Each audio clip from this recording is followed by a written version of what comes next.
우길기를 앞세운 시위대가 혐한 구호가 담긴 프래카드를 들고 행진합니다. 이에 반대하는 시민들은 돌아가라며 시위대의 목소리를 높입니다. 일본의 우익 세력들은 서서히 그 세를 넓혀가고 있고 반한 혐한 시위도 격화되고 있습니다. 일본의 혐한 감정에도 불구하고 페이스북, 트위터, 게다가 일본 토종 메신저 업체까지 누르고 올라선 일본의 국민 메신저.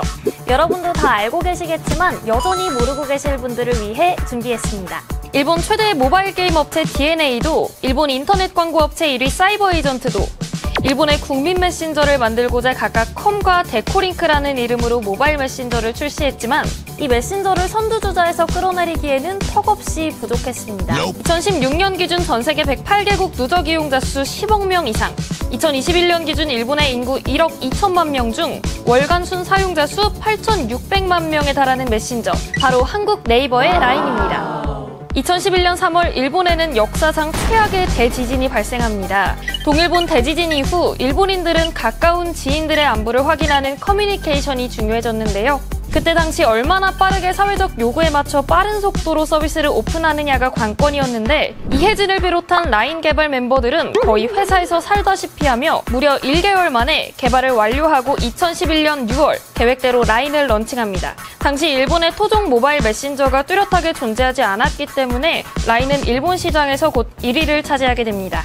그러나 이를 가만히 지켜보고 있을 일본이 아니죠. 2012년 10월 일본 최대 모바일 게임 업체 DNA가 모바일 메신저 컴을 출시합니다. 라인을 제대로 견제하고자 개발팀에 무려 128억 원 규모의 프로모션을 진행하고 라인의 캐릭터를 의식해 스탬프를 만들게 되는데요. 게다가 기존 모바일 메신저보다 선명하고 끊기지 않는 무료 통화의 품질을 최대 장점으로 내세웁니다. 하지만 2015년 4월 DNA는 역사 속으로 사라지게 됩니다.